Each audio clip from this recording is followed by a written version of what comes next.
प्रेम से बोलिए मंगल देव की जय। भक्तों, आज मंगलवार के दिन आप सभी श्रवण करेंगे मंगलवार व्रत से जुड़ी संपूर्ण व्रत कथा एक साथ। मंगलवार का व्रत करने और कथाओं को सुनने से भगवान भक्तों पर अपनी कृपा अवश्य ही बनाते हैं। तो प्रेम से बोलिए मंगल देव की जय। जय माता दी। अब सुनिए कथा। ये बात उस समय की है जब लंका में महाबलशाली मेघनाथ के साथ बड़ा ही भीषण युद्ध चला। अंततः मेघनाथ मारा गया। रावण, जो अब तक मद में चूर था, राम सेना खास तौर पर लक्ष्मण का पराक्रम सुनकर थोड़ा तनाव में आ गया। रावण को कुछ दुखी देखकर रावण की मां केकसी ने उसके पाताल में बसे दो भैया अहिरावण और महिरावण की याद दिलाई। रावण को याद आया कि यह दोनों तो उसके बचपन के मित्र रहे हैं। लंका का राजा बनने के बाद उनकी सुध ही नहीं ले रही थी। रावण यह भली प्रकार जानता था कि अहिरावण व महिरावण तंत्र मंत्र के महापंडित, जादू टोने के धनी और माँ कामाक्षी के परम भक्त है। रावण ने उन्हें बुला भेजा और कहा कि वह अपने छल बल कौशल से श्री राम व लक्ष्मण का सफाया कर दे। यह बात दूतों के जरिए विभीषण को पता लग गई। युद्ध में अहिरावण व महिरावण जैसे परम मायावी के शामिल होने से विभीषण चिंता में पड़ गए। विभीषण को लगा कि भगवान श्री राम और लक्ष्मण जी की सुरक्षा व्यवस्था कड़ी करनी पड़ेगी। बहुत सोच विचार करके उन्हें लगा कि इसका जिम्मा हनुमान जी को ही सौंप देना चाहिए। राम लक्ष्मण जी का कुटिया लंका में सुबेल पर्वत पर बना हुआ था। हनुमान जी ने भगवान श्री राम की कुटिया के चारों ओर एक सुरक्षा का कवच खींच दिया था। कोई जादू टोना, तंत्र मंत्र का असर या मायावी राक्षस इसके भीतर नहीं घुस सकते थे। अहिरावण और महिरावण श्री राम और लक्ष्मण जी को मारने उनकी कुटिया तक पहुंचे, पर इस सुरक्षा घेरे के आगे उनकी एक ना चली, वह असफल रहे। ऐसे में उन्होंने एक चाल चली। अहिरावण विभीषण का रूप धर के कुटिया में घुस गया। राम और लक्ष्मण पत्थर के सपाट शिलाओं पर गहरी नींद से सो रहे थे। दोनों राक्षस ने बिना आहट के दोनों भाई भगवान राम और लक्ष्मण जी को उठा लिया और अपने निवास पाताल की ओर लेकर चल दिए। विभीषण लगातार सतर्क थे। उन्हें कुछ देर में ही पता चल गया कि कोई अनहोनी घट चुकी है। विभीषण को अहिरावण पर शक था। उन्हें राम लक्ष्मण की जान की चिंता बहुत सताने लगी। विभीषण ने हनुमान जी को महिरावण के बारे में बताते हुए कहा कि वे उसका पीछा करें। लंका में अपने रूप में घुसना राम भक्त हनुमान के लिए ठीक न था। सो उन्होंने पंछी का रूप धारण कर लिया और पंछी का रूप में ही निकुंभला नगर में पहुंच गए। निकुंभला नगरी में पंछी रूप धरे हनुमान जी ने कबूतर और कबूतरी को आपस में बात करते हुए सुना। कबूतर और कबूतरी एक दूसरे से कह रहे थे कि अब रावण की जीत पक्की है। रावण व महिरावण राम लक्ष्मण को बलि चढ़ा देंगे, बस सारा युद्ध समाप्त हो। कबूतर की बातों से ही बजरंग बली को पता चला कि दोनों राक्षस राम और लक्ष्मण को सोते में ही उठाकर कामाक्षी देवी को बलि चढ़ाने पाताल लोक ले गए हैं। हनुमान जी वायु के वेग से रसातल की ओर बढ़े और तुरंत वहां पहुंचे। हनुमान जी को रसातल के प्रवेश द्वार पर एक अद्भुत पहरेदार मिला। इसका आधा शरीर बानर का और आधा शरीर मछली का था। उसने हनुमान जी को पाताल में प्रवेश करने से रोक दिया। द्वार पर हनुमान जी से बोला कि मुझको परास्त किए बिना तुम्हारा भीतर जाना संभव नहीं है। दोनों में घमासान लड़ाई हुई।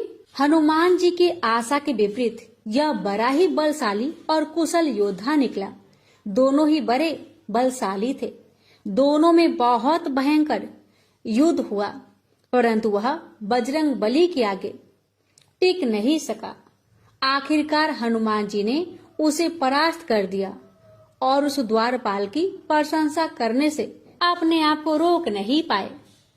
तब हनुमान जी ने उस वीर से पूछा कि हे वीर, तुम कौन हो?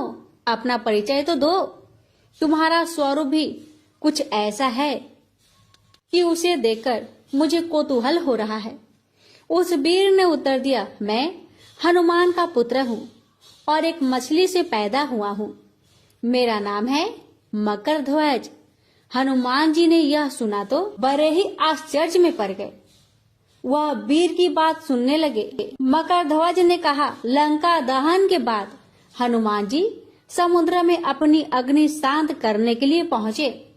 उस समय उनके शरीर से गिरते पसीने में से एक बूंद मेरी माँ के मुख में चला गया और उसी से मेरी माँ गर्भवती हो गई। उसी से मेरा जन्म हुआ है। हनुमान जी ने जब यह सुना तो मकरध्वज को बताया कि वह कोई और नहीं, स्वयं हनुमान है। यह सुनकर मकरध्वज ने हनुमान जी के चरण स्पर्श किए और हनुमान जी ने भी अपने बेटे को गले से लगा लिया और वहां आने का पूरा कारण बताया। उन्होंने अपने पुत्र से कहा कि अपने पिता के स्वामी की रक्षा में सहायता करो।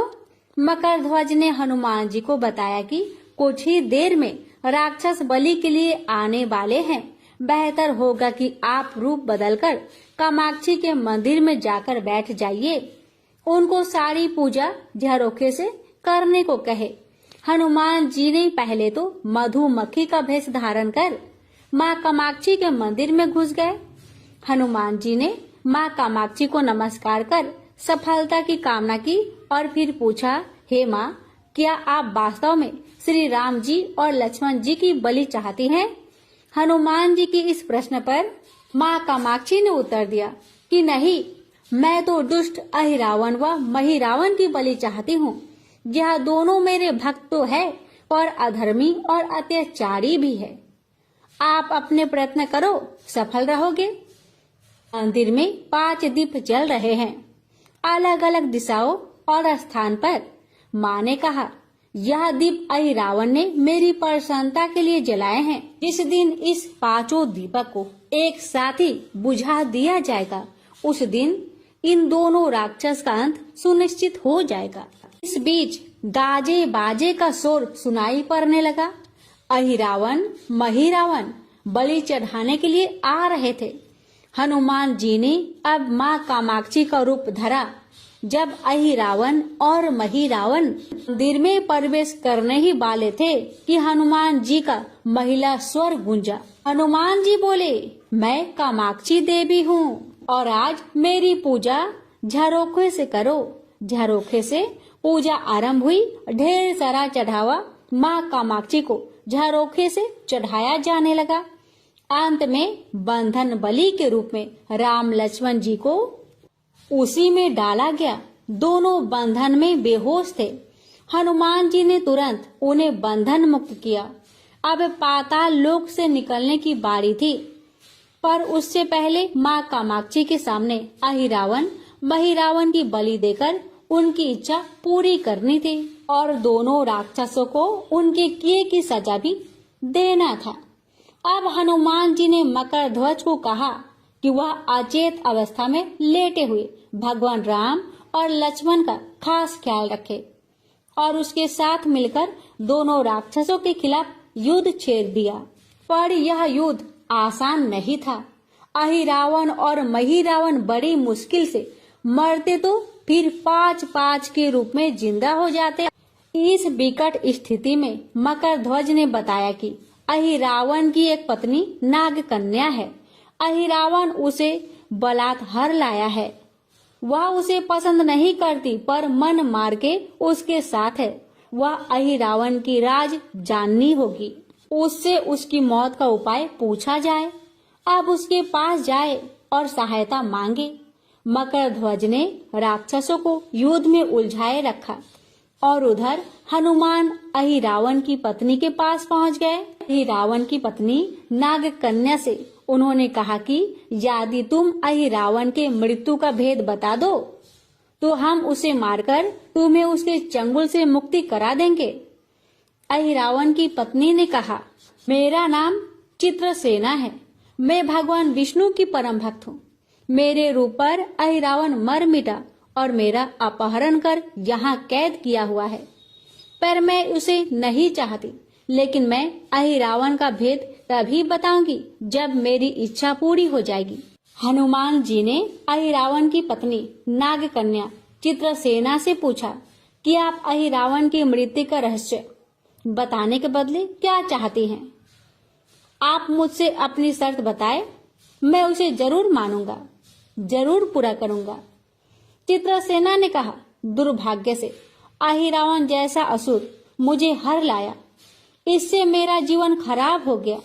मैं अपने दुर्भाग्य को सौभाग्य में बदलना चाहती हूँ। आप अगर मेरा विवाह श्री राम से कराने का वचन दे तो मैं अहिरावण के वध का रहस्य आपको जरूर बताऊंगी। अब तो हनुमान जी सोच में पड़ गए। भगवान श्री राम तो एक पत्नी निष्ठ है, अपनी धर्म पत्नी देवी सीता को मुक्त कराने के लिए असुरों से युद्ध कर रहे हैं। वह किसी और से विवाह की बात तो कभी न स्वीकारेंगे। मैं कैसे वचन दे सकता हूँ? फिर सोचने लगे कि यदि समय पर उचित निर्णय न लिया जाए तो स्वामी की प्राण ही संकट में है। असमंजस की स्थिति में बेचैन हनुमान जी ने ऐसी राह निकाली कि सांप भी मर जाए और लाठी भी न टूटे। हनुमान जी बोले, तुम्हारी शर्त स्वीकार है, पर हमारी भी एक शर्त है। अब विवाह तभी होगा जब तुम्हारे साथ भगवान राम जिस पलंग पर आसीन होंगे वह सही सलामत रहना चाहिए। यदि वह टूटा तो इसे अपशकुन मानकर वचन से पीछे हट जाऊंगा। जब महाकाय अहिरावण के बैठने से पलंग नहीं टूटा तो भला श्री राम के बैठने से कैसे टूटेगा? यह सोचकर चित्रसेना तैयार हो गई। उसने अहिरावण समेत सभी राक्षसों के अंत का सारा भेद बता दिया। चित्रसेना ने कहा, दोनों राक्षसों के बचपन की बात है। इन दोनों के कुछ शरारती राक्षस मित्र ने कहीं से एक भ्रामरी को पकड़ लिया। मनोरंजन के लिए वे उसे भ्रामरी को बार बार कांटों से छेद रहे थे। भ्रामरी साधारण भ्रामरी न थी, वह भी बहुत मायावी थी, किंतु किसी कारण बस वह पकड़ में आ गई थी। भ्रामरी की पीड़ा सुनकर अहिरावण और महिरावण को दया आ गई और अपने मित्रों से लड़कर उसे छुड़ा दिया। मायावी भ्रामरी का पति भी अपने पत्नी की पीड़ा सुनकर आया था और अपनी पत्नी की मुक्ति से प्रसन्न होकर उस भौरे ने वचन दिया था कि तुम्हारे उपकार का बदला हम सभी भ्रमर जाति मिलकर चुकाएंगे। ये भौरे अधिकतर उसके शयन कक्ष के पास रहते हैं। ये सब बड़ी भारी संख्या में हैं। दोनों राक्षसों को जब भी मारने का प्रयास हुआ है और ये मरने को हो जाते हैं तब भ्रमर उनके मुख में एक बूंद अमृत का डाल देते हैं। उस अमृत के कारण ये दोनों राक्षस मरकर भी जिंदा हो जाया करते हैं। इनके कई कई रूप उसी अमृत के कारण हैं। इन्हें जितनी बार फिर से जीवित किया जाता है उनके उतने नए रूप बन जाते हैं। इसलिए आपको पहले इस भौरों को मारना होगा। हनुमान जी रहस्य जानकर लौटे। पर ध्वज ने अहिरावण को युद्ध में उलझा रखा था तो हनुमान जी ने भौरों का खात्मा शुरू किया। वे आखिर हनुमान जी के सामने कहाँ तक टिकते। जब सारे भ्रमर खत्म हो गए और केवल एक बचा तो वह हनुमान जी के चरणों में लौट गया। उसने हनुमान जी से प्राण रक्षा की याचना की। हनुमान जी पसीज गए। उन्होंने उसे क्षमा करते हुए एक काम सौंपा। हनुमान जी बोले, मैं तुम्हें प्राण दान देता हूँ, पर एक शर्त पर कि तुम यहाँ से तुरंत चले जाओगे और अहिरावण की पत्नी के पलंग की पार्टी में घुसकर जल्दी से जल्दी उसे पूरी तरह खोखला बना दोगे। और तत्काल चित्रसेना की पलंग की पार्टी में घुसने के लिए प्रस्थान कर गया और अहिरावण और महिरावण को अपने चमत्कार के लुप्त होने से बहुत अचरज हुआ और उन्होंने मायावी युद्ध जारी रखा। भ्रमरों को हनुमान जी ने समाप्त कर दिया। फिर भी हनुमान जी के हाथों अहिरावण और महिरावण का अंत नहीं हो पा रहा था। यह देखकर हनुमान जी कुछ चिंतित हुए। फिर उन्हें कामाक्षी देवी का वचन याद आया। देवी ने बताया था कि अहिरावण की सिद्धि है कि जब पांचों दीपकों को एक साथ बुझाएंगे तभी वे नए नए रूप धारण करने में असमर्थ होगा और उसका वध हो सकेगा। हनुमान जी ने तत्काल पंचमुखी रूप धारण कर लिए। उत्तर दिशा में वाराह मुख, दक्षिण दिशा में नरसिंह मुख, पश्चिम में गरुड़ मुख, आकाश की ओर हयग्रीव मुख एवं पूर्व दिशा में हनुमान जी का मुख। उसके बाद हनुमान जी ने अपने पांचों मुख द्वारा एक साथ पांचों दीपक को बुझा दिए। अब उनके बार बार पैदा होने और लंबे समय तक जिंदा रहने की सारी आकांक्षाएं समाप्त हो गई। अब हनुमान जी के हाथों से महिरावण और अहिरावण दोनों मारे गए। इसके बाद उन्होंने श्री राम और लक्ष्मण जी की मूर्छा दूर करने के लिए उपाय किए। दोनों भाई होश में आ गए। चित्रसेना भी वहां आ गई थी। हनुमान जी ने कहा, प्रभु अब आप अहिरावण और महिरावण के छल और बंधन से मुक्त हुए, पर इसके लिए हमें इस नाग कन्या की सहायता लेनी पड़ी थी। अहिरावण इसे बलपूर्वक उठा लाया था। वह आपसे विवाह करना चाहती है। कृपया उससे विवाह कर अपने साथ ले चले, इससे उसे भी मुक्ति मिल जाएगी। श्री राम हनुमान जी की बात सुनकर चकरा गए। इससे पहले कि वह कुछ कह पाते, हनुमान जी ने ही कह दिया, भगवान आप तो मुक्तिदाता है। रावण को मारने का भेद इसी ने बताया है। इसके बिना हम उसे मारकर आपको बचाने में सफल ना हो पाते। कृपा निधान इसे भी मुक्ति मिलनी चाहिए। परंतु आप चिंता ना करें, हम सबका जीवन बचाने वाले के प्रति बस इतना ही कीजिए कि आप बस इस पलंग पर बैठिए, बाकी का काम मैं संपन्न करवाता हूँ। हनुमान जी इतनी तेजी से सारे कार्य करते जा रहे थे कि इससे भी राम जी और लक्ष्मण जी दोनों चिंता में पड़ गए। वह कोई कदम उठाते कि तब तक हनुमान जी ने भगवान राम की बाह पकड़ ली। हनुमान जी ने भावावेश में प्रभु श्री राम की बाह पकड़कर चित्रसेना के उस सजे धजे विशाल पलंग पर बिठा दिया। भगवान राम कुछ समझ पाते कि तभी पलंग की खोखली पाटी चरचरा कर टूट गई। पलंग धराशायी हो गई। चित्रसेना भी जमीन पर आ गिरी। हनुमान जी हंस पड़े और फिर चित्रसेना से बोले, अब तुम्हारी शर्त तो पूरी हुई नहीं, इसलिए यह विवाह नहीं हो सकता। तुम मुक्त हो और हम तुम्हें तुम्हारे लोग भेजने का प्रबंध करते हैं। अब तो चित्रसेना समझ गई कि उसके साथ छल हुआ है। उसने कहा कि उसके साथ छल हुआ है। मर्यादा पुरुषोत्तम के सेवक उनके सामने किसी के साथ छल करे, ये तो बहुत ही अनुचित है। मैं हनुमान को श्राप दूंगी। चित्रसेना ने हनुमान जी को श्राप देने ही जा रही थी। श्री राम का सम्मोहन भंग हुआ। वह इस पूरे नाटक को समझ गए। उन्होंने चित्रसेना को समझाया, मैंने एक पत्नी धर्म से बंधे होने का संकल्प लिया है, इसलिए हनुमान जी को यह करना पड़ा। उन्हें क्षमा कर दो। क्रोधित चित्रसेना तो उनसे विवाह करने की जिद पकड़ी बैठी थी। श्री राम ने कहा, मैं जब द्वारपर में श्री कृष्ण अवतार लूंगा तब तुम्हें सत्यभामा के रूप में अपनी पटरानी बनाऊंगा। इससे वह मान गई। हनुमान जी ने चित्रसेना को उसके पिता के पास पहुंचा दिया। चित्रसेना को प्रभु ने अगले जन्म में पत्नी बनाने का वरदान दिया था। भगवान विष्णु की पत्नी बनने की चाह में उसने स्वयं को अग्नि में भस्म कर लिया। श्री राम और लक्ष्मण मकर ध्वज और हनुमान जी सहित वापस लंका में सुबेल पर्वत पर लौट आए। प्यारे भक्तों, ये थी पंचमुखी हनुमान जी की पावन कथा। इस कथा के श्रवण मात्रा से ही हर मनोकामना अवश्य पूरी हो जाती है। अब सुनिए भगवान राम की महिमा की कथा। यह कहानी कुबाजी महाराज की है, जिनका नाम उनके गुरुदेव द्वारा केवल राम जी रखा गया था। वे एक कुम्हार थे। उन्होंने श्री कृष्णदास पायहारी जी के सत्संग में जाना शुरू किया और उन्हें सतगुरु रूप में वरण किया। जाति से वे कुम्हार थे, लेकिन उनकी स्थिति महान संतों के समान हो गई थी। वे संतों की सेवा में लीन रहते थे। उन्होंने समझ लिया कि संत सेवा ही भगवत कृपा का मुख्य साधन है। यदि संतों की आराधना की जाए तो भगवान को प्राप्त करना सहज हो जाता है।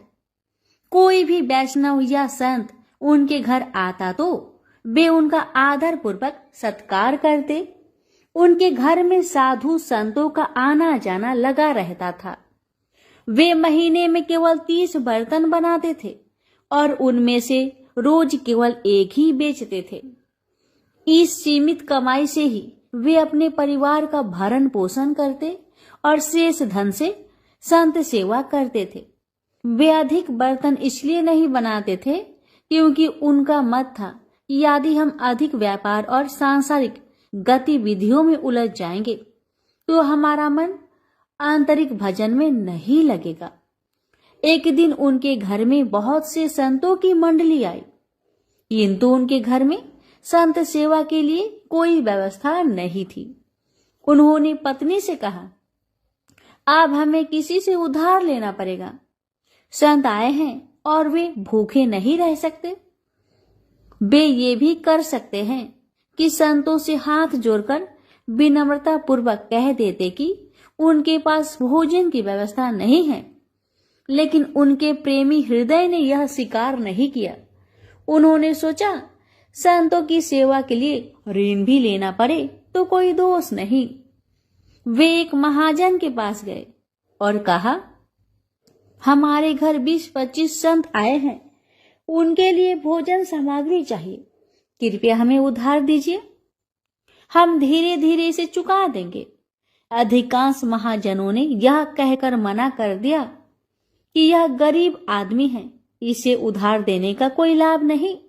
लेकिन एक चतुर महाजन ने कहा, यदि तुम मेरा एक काम कर दो तो जितनी भी सामग्री चाहिए मैं दे सकता हूं। कुबा जी महाराज ने पूछा, आपका क्या काम है? महाराज ने कहा, हमारे कुएं की खुदाई का काम रुका हुआ है, यदि तुम उसे पूरा कर सको तो मैं तुम्हें संत सेवा के लिए सामग्री दे दूंगा। यह सुनकर कुबा जी महाराज ने खुश होते हुए सहमति दे दी। कुबा जी ने संतों की सेवा के लिए उधार लेना भी स्वीकार कर लिया। वे भक्तों की सेवा में इतने तन्मय थे कि उन्होंने सेवा की सामग्री ली और संतों की सेवा की। उनकी पत्नी भी इस सेवा में सहभागी बनी। फिर वे दोनों तय किया हुआ कार्य करने के लिए वापस आए। वे खुदाई करते हुए हर फावड़े के साथ राम नाम का उच्चारण करते। पत्नी मिट्टी बाहर फेंकती और वे वापस में भी ईश्वर के नाम लेकर ही संवाद करते। उन्हें मेहनत करता देखकर महाजन को तो आनंद हो गया। वह सोचने लगा कि थोड़ी सामग्री देकर उसने बहुत बड़ा कार्य करवा लिया। जैसे जैसे फावड़ा चलता, केवल राम जी सिया राम कहते मिट्टी निकालकर तसले में रखते और संकेत में अपनी पत्नी से कहते, सिया राम अर्थात उठाओ। फिर वे कहते सिया राम और वह मिट्टी उठाती। इस प्रकार वे दोनों एक एक कदम आगे बढ़ते। अब वे कुआं खोदने में तत्लीन हो गए। खुदाई के दौरान मिट्टी खिसकने लगी क्योंकि चारों ओर रेतीली मिट्टी थी। कुछ ही समय में हजारों मन मिट्टी खिसक गई। कुआं गहरा हो चुका था और अब बस पानी निकलने की ही देरी थी कि अचानक ऊपर की पहाड़ी धंस गई और केवल राम जी मिट्टी के नीचे दब गए। मिट्टी इतनी तेजी से गिरी कि चारों ओर बस धूल ही धूल थी। अब किसी को भी यह संभव नहीं लग रहा था कि वे जीवित बचेंगे। उनकी पत्नी को समझाया गया कि अब कुछ भी संभव नहीं, लेकिन वे धैर्यवान थी। उन्होंने इसे प्रभु की इच्छा और अपने पारवंध का फल माना। 1 महीने तक कोई भी उस स्थान के पास नहीं गया क्योंकि यह एक बहुत ही दुखद घटना थी। 1 महीना बीत गया और तभी उधर से गुजरने वाले कुछ लोगों ने अचानक नाम ध्वनि सुनी, सिया राम सिया राम सिया राम। यह ध्वनि अत्यंत आनंदमय थी। जो भी उस स्थान के पास गया वह इस ध्वनि को सुनकर रोमांचित हो उठा। यह कोई साधारण ध्वनि नहीं थी, यह गहन आध्यात्मिक ऊर्जा से भरी हुई थी। यात्रियों ने यह भी सुना कि सिर्फ नाम ही नहीं बल्कि मृदंग और करताल की ध्वनि भी आ रही थी। उसी समय उधर से एक राजा गुजरा, जिसने भीड़ देखकर पूछा कि यहाँ क्या हो रहा है। लोगों ने बताया कि यह स्थान वह है जहाँ केवल राम जी कुआं खोद रहे थे और मिट्टी के नीचे दब गए थे। राजा ने यह सुनते ही आदेश दिया कि तत्काल खुदाई करवाई जाए। लोगों ने कहा कि इतनी गहरी मिट्टी के नीचे कोई जीवित कैसे रह सकता है, लेकिन नाम ध्वनि स्पष्ट रूप से सुनाई दे रही थी। जब मिट्टी हटानी शुरू की गई तो एक गुफा जैसी संरचना दिखाई दी। प्रभु की कृपा देखिए, जहाँ केवल राम जी बैठे थे वहां मिट्टी नीचे तक नहीं गिरी थी बल्कि ऊपर ही रुक गई थी। यह चमत्कार था।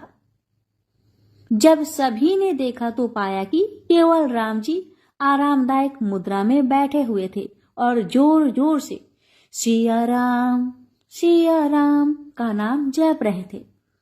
उनके पास सुंदर पात्र में भोजन रखा था और जल भी रखा था। प्रश्न यह था कि यह भोजन और जल वहां कैसे पहुंचा। सोचिए, यदि किसी लिफ्ट में बिजली चली जाए तो कितनी घबराहट होती है। लेकिन यह भक्त तो एक गहरे कुएं में बैठे थे और न केवल जीवित थे बल्कि पूर्णतः आनंद मग्न भी थे। यह उनकी अटूट भक्ति और प्रभु के नाम पर दृढ़ विश्वास का परिणाम था। यह नाम जप का प्रभाव था कि उन्होंने किसी भी प्रकार की घबराहट महसूस नहीं की।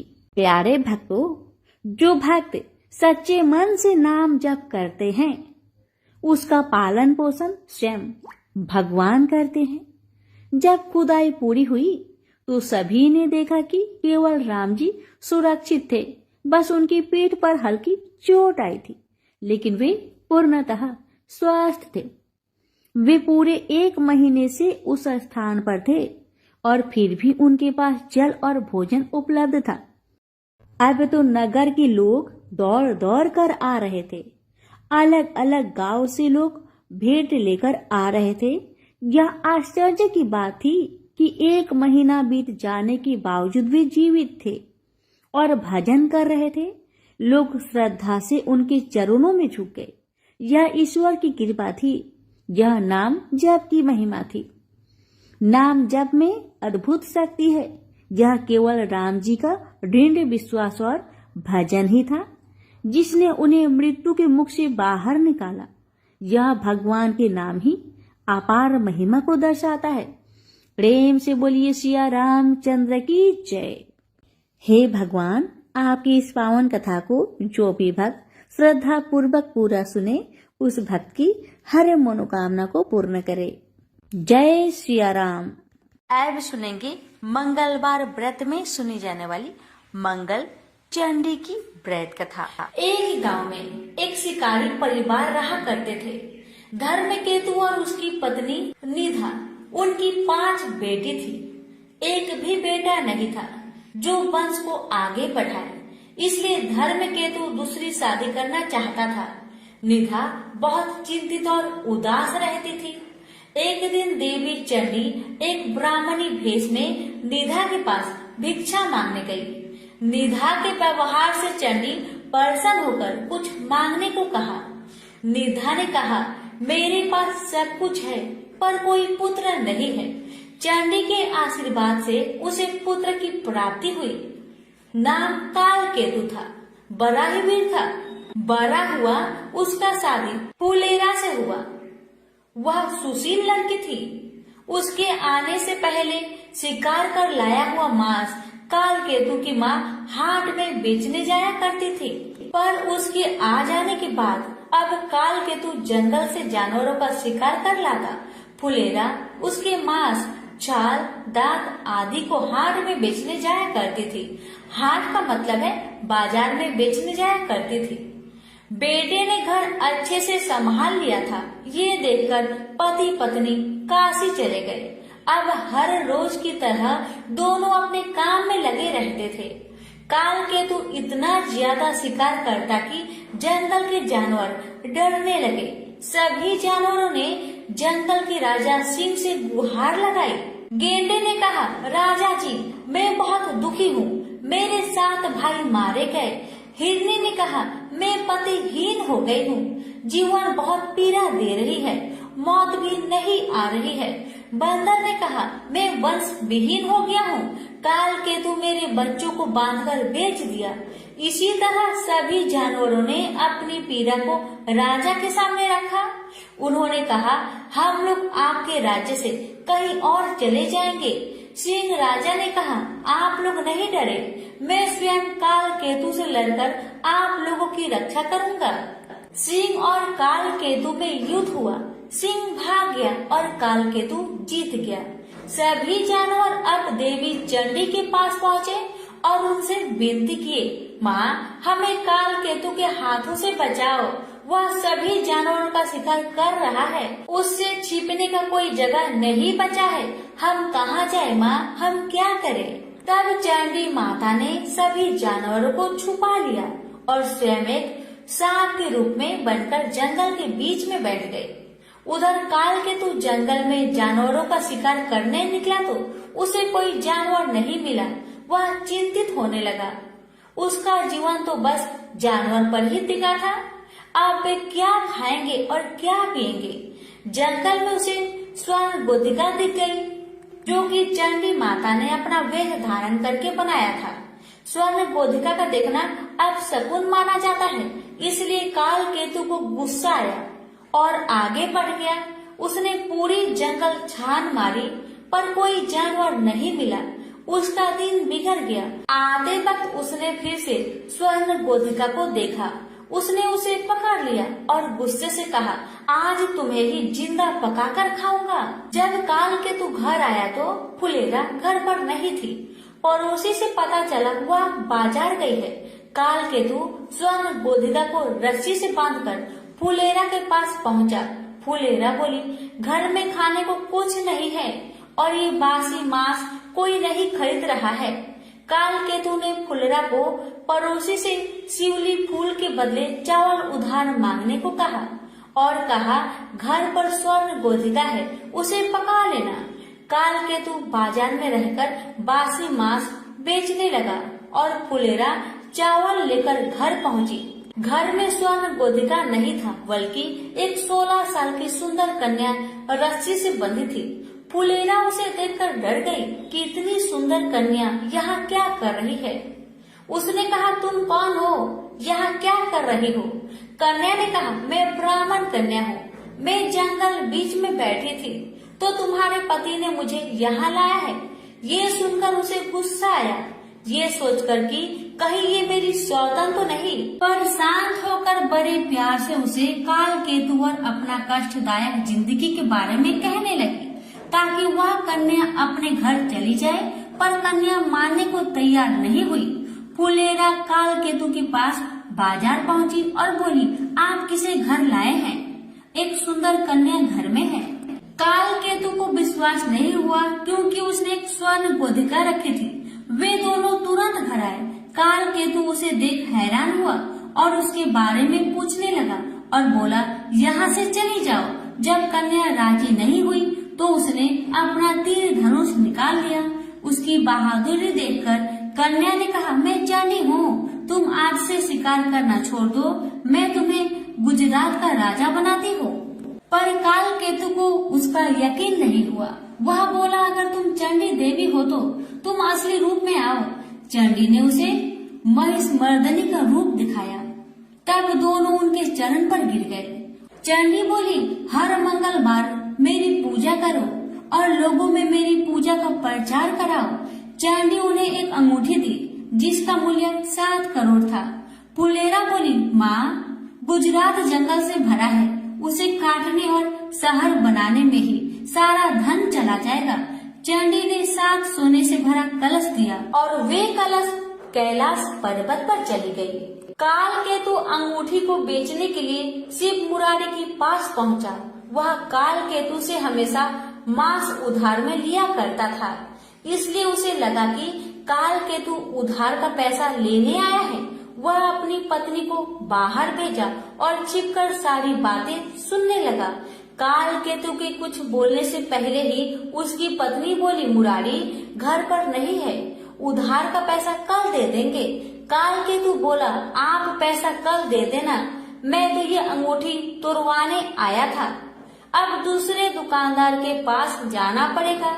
इतना सुनकर मुरारी दौड़ते हुए आया और अंगूठी देखा और झूठ बोला कि ये अंगूठी पीतल का है।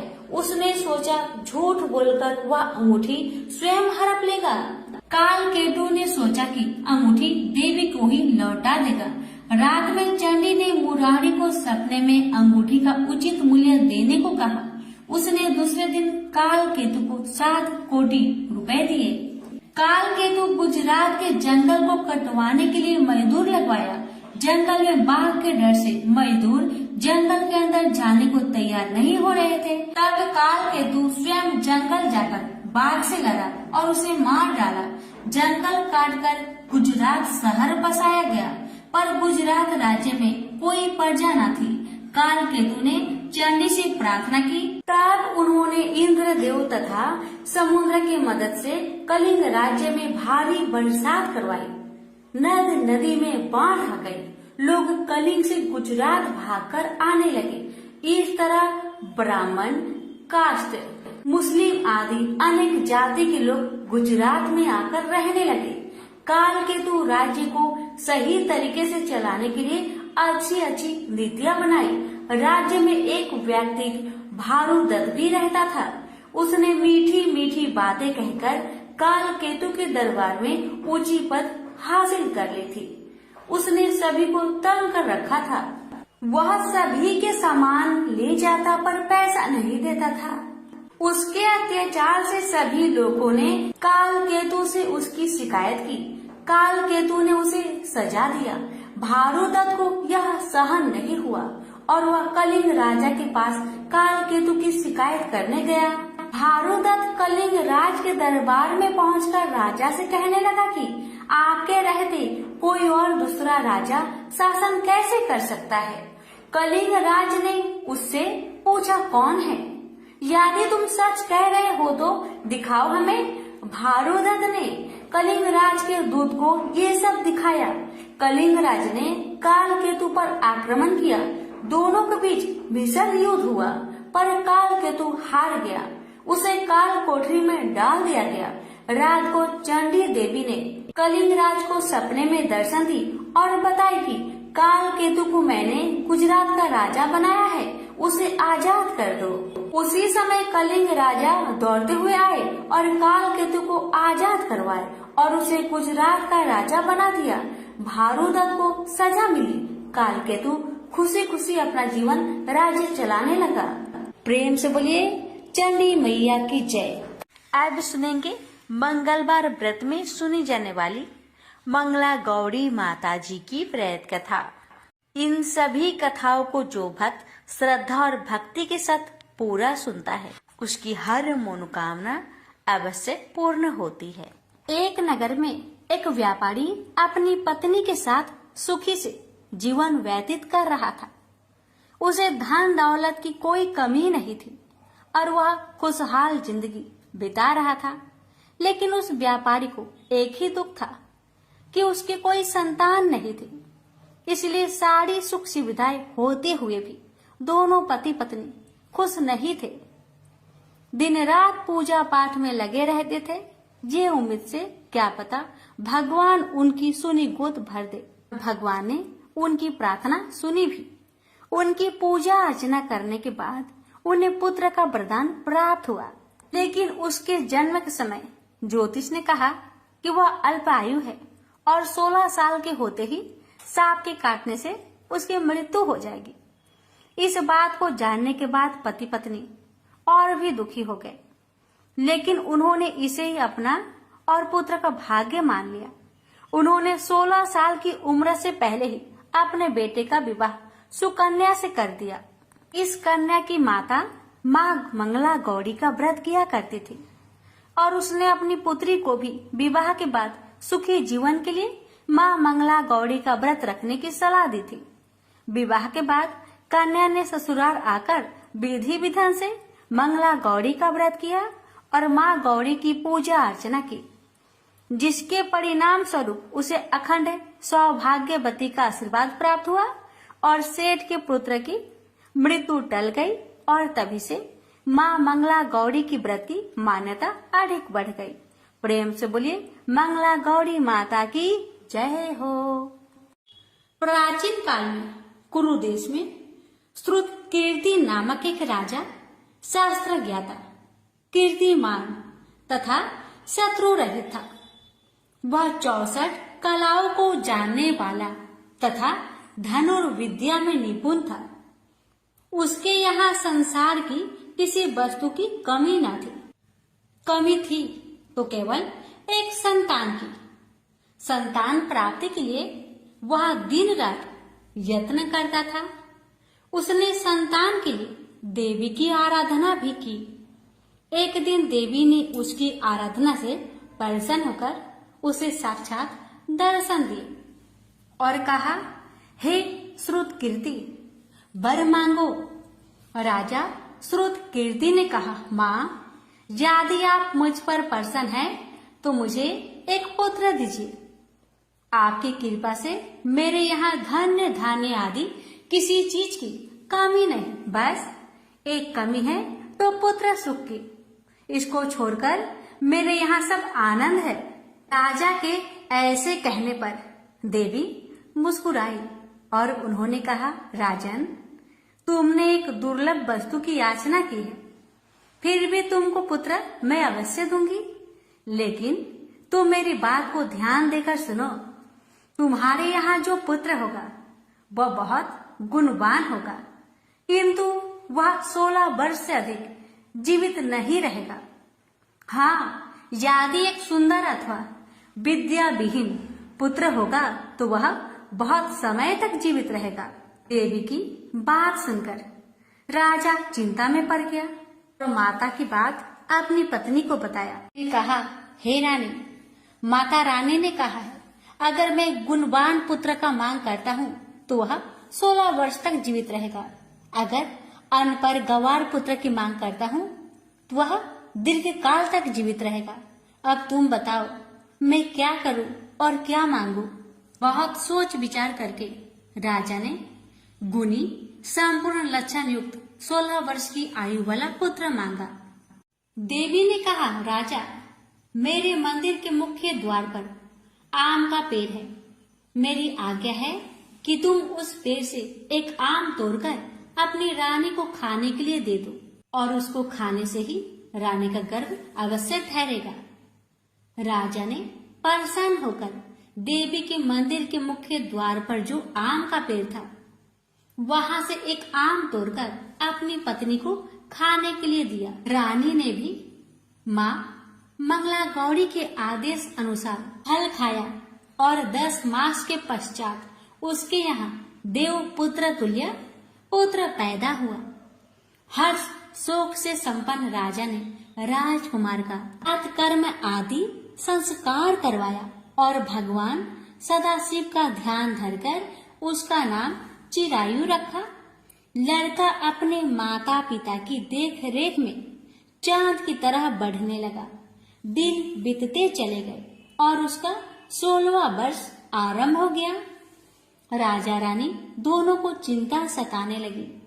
राजा ने सोचा, मैंने यह पुत्र बड़े कष्ट से प्राप्त किया है, अपनी आंखों के सामने इसका मृत्यु कैसे देख सकूंगा, कैसे सह सकूंगा।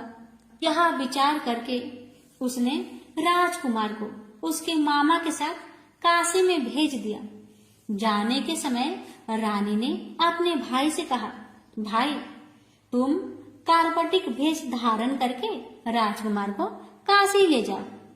मैंने इसके जन्म से पूर्व भगवान श्री सदाशिव से प्रार्थना की थी कि हे प्रभु, पुत्र प्राप्ति पर मैं उसे जगत पिता की यात्रा के लिए भेजूंगी। इसको इसी समय काशी ले जाओ। इसकी देह प्राण की रक्षा करना। रानी का भाई अपनी बहन की बात सुनकर भांजे को साथ लेकर काशी चला गया। कई दिन की यात्रा के पश्चात वह आनंद नगर पहुंचा। वहां पर वीरसेन नाम का एक राजा राज्य करता था, जो कि शास्त्र ज्ञाता, प्रीतिमान तथा शत्रु रहित था। उस राजा की कन्या मंगल गौरी अपने रूप लावण्य के कारण चहु और प्रसिद्ध थी। मानो वह राजकुमारी आकाश के चांद की तुलना में धरती की चांद थी। जिस समय राजकुमार चिरायु तथा उसका मामा आनंद नगर में शहर से बाहर के शाही बगीचे में पहुंचे, उस समय राजकुमारी मंगल गौरी अपनी सखी सहेलियों के साथ खेल रही थी। राजकुमार चिरायु तथा उसका मामा खेलती हुई लड़कियों को देखने लगे। खेलती हुई लड़कियों में से एक ने क्रोध में भरकर राजकुमार को गाली दिया। बालिका को क्रोधित और दुर्वचन कहते देखकर राजकुमारी ने उस बालिका से कहा, हे सखी, तुम गाली क्यों दे रही हो? तुम दुर्वचन क्यों कहती हो? मेरे संग अयोग्य वाणी बोलने वाली कोई भी स्त्री नहीं है। देखो, मंगला गौरी के प्रसाद एवं मंगला गौरी व्रत के प्रभाव से मेरे हाथ से जिसके माथे पर चावल गिर जाए, उसके साथ मेरा विवाह हो जाने पर यदि वह थोड़ी आयु वाला है तो भी चिरायु हो जाएगा। इसके बाद सब बालिकाएं अपने अपने घर को लौट गई। उस दिन राजकुमारी का विवाह वाहिक देश के ढिंड धर्मा राजा के पुत्र सुकेतु नाम वाले राजकुमार से होने वाला था। लेकिन सुकेतु मूर्ख, कुरूप तथा बहरा था। वर पक्ष वाले उसकी बजाय विवाह मंडप में अन्य अच्छा वर ले जाने की इच्छा प्रकट कर चुके थे। विवाह के पश्चात सुकेतु के बजाय प्रस्तुत वर को भगा दिया जाएगा और सुकेतु वाहिक देश को अपनी पत्नी लेकर लौट जाएगा। ऐसा विचार करके वर पक्ष के कुछ आदमी चिरायु के पास जाकर उसके मामा से कहने लगे, यह बालक तुम हमें दे दो, इसके द्वारा हमारा कार्य सिद्ध होने वाला है। इस भूमि पर परोपकार जैसा अन्य कोई धर्म नहीं है। उन लोगों की बात सुनकर चिरायु का मामा प्रसन्न हो गया, क्योंकि वह बगीचे में मंगल गौरी की बात सुन चुका था। उसने वर पक्ष वालों से कहा, आप लोग इस लड़के को क्यों चाहते हैं? विवाह के लिए वस्त्र गहने आदि तो मांगे जा सकते हैं, लेकिन कोई वर थोड़े ही मांगा जाता है। फिर भी मैं आपकी बात रखता हुआ लड़का को दे रहा हूँ। वर पक्ष राजकुमार चिरायु को विवाह मंडप में ले गए और विवाह के कार्य सिद्ध हो गया। जब सप्तपदी आदि कार्य होने के बाद रात में राजकुमार मंगल गौरी के साथ सोया, तभी उसका 16वां वर्ष समाप्त हो रहा था। ठीक उसी समय काल साप के रूप में वहां आया। संयोगवश उसी समय राजकुमारी की नींद खुल गई और वह सांप को देखकर मारे भय के कांपने लगी।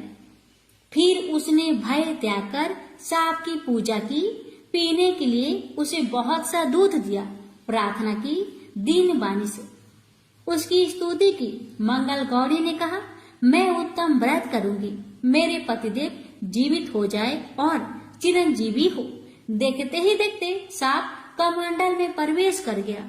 अपनी कुछ की चोली से राजकुमारी ने कमंडल का मुख बांध दिया। उस समय राजकुमार अपने शरीर के अंगों को ऐंठते हुए जागकर उठकर बैठ गया। उसने राजकुमारी से कहा, मुझे बहुत भूख लगी है।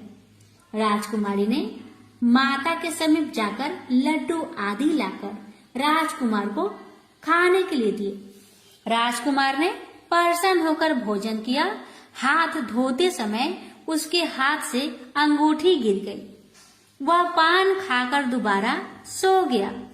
उसके सोने के बाद राजकुमारी कमंडल को बाहर फेंकने के लिए गई, लेकिन विधि के विधान से बाहर जाते समय चमकते हुए हार की चमक देखकर चकित रह गई। उसने उस घाट में स्थित हार को अपने गले में पहन लिया। थोड़ी रात बाकी रहने पर चिरायु का मामा आकर उसे ले गया। चिरायु के जाने के बाद वर पक्ष जन सुकेतु को वहां ले आए। मंगल गौड़ी ने जब सुकेतु को देखा तो कहा, यह मेरा पति नहीं है। इस पर वर पक्ष जनों ने राजकुमारी से कहा, हे देवी, यह तुम क्या कह रही हो? यदि कोई पहचान हो तो कहो। मंगल गौड़ी ने कहा, रात को मेरे पति ने जो मुझे जराऊ हार दिया है, उस हार के रत्नों की सुंदरता यह बताए, यह कोई अन्य ही है। रात्रि में अमृत सेजन के समय मेरे पति का केसर युक्त पद मेरी जांघ में लगा हुआ है। लोग उसे देखो। रात के समय मेरे और मेरे पति के बीच जो बातचीत हुई है और हमने क्या भोजन किया था, ये भी बतलाए तो यह मेरा पति होगा। मंगल गौरी की बात सुनकर वर पक्ष जनों ने कहा, ठीक है, लेकिन सुकेतु उपरोक्त प्रश्नों में से किसी एक का भी उत्तर नहीं दे सका। इस पर कन्या पक्ष वालों ने उसके साथ राजकुमारी को भेजने से इनकार कर दिया और वर पक्ष जन अपना सा मुंह लेकर जैसे आए थे वैसे ही लौट गए। मंगल गौरी के पिता महाराजा वीरसेन ने प्रसन्न होकर एक महान यज्ञ रचाया। उसने ये भी सुना कि वर पक्ष जन किस प्रकार अपने कुरूप राजकुमार के बजाय किसी अन्य सुंदर युवक को विवाह के मंडप में ले आए थे और उसके साथ मंगल गौरी का विवाह हुआ था। अब मंगल गौरी राजमहल के बरामदे में एक जिक्र की ओट में बैठ गई और प्रत्येक आते जाते यात्री को देखने लगी ताकि उनमें कहीं उसे चिरायु दिखाई दे जाए। उधर चिरायु भी अपनी ससुराल का हाल जानने के लिए अपने मामा के साथ वहां आ पहुंचा। जो ही वह चिक के सामने से गुजरा, मंगल गौरी ने उसे देखकर कहा, पिताजी, मेरे पति आ गए हैं। राजा ने तुरंत ही मामा भांजे को राजभवन के भीतर बुलवा भेजा। मंगल गौरी की बताई हुई सब निशानियां चिरायु में मौजूद थी। राजा ने वस्त्र भरण अवश्य, गज रथ तथा अन्य बहुत सी चीजों के साथ मंगल गौरी चिरायु के साथ कर दी। उसके बाद चिरायु राजा वीरसेन से विदा होकर अपनी पत्नी एवं मामा के साथ कुल नंदन सेना सहित अपने नगर को गया। जब उसके माता पिता ने लोगों के मुख से उसकी वापस आने की बातें सुनी तो उन्हें इस बात का विश्वास ही नहीं हुआ। वे बड़े हैरान हो गए और सोचने लगे, लो, भाग्य के विपरीत कैसे हो सकता है। वह अभी यह सोच ही रहे थे कि राजकुमार चिरायु ने माता और पिता के चरणों में प्रणाम किया। माता ने उसका सिर चूमा और उसके आनंद का कोई परावर ना रहा। फिर उसने पुत्र वधू को अपनी गोद में बैठाकर उससे सारा हालचाल पूछा। मंगल गौरी ने उनको व्रत का महात्म्य तथा पिछला समस्त घटनाक्रम बतलाया। मंगला गौरी के कारण ही तभी से यह व्रत मंगल गौरी के नाम से प्रसिद्ध हुआ। ये जो कोई भी सुनेगा अथवा इसका कीर्तन करेगा, उसके सभी मनोरथ सिद्ध हो जाएंगे। बोलिए, मंगला गौरी माता की जय हो।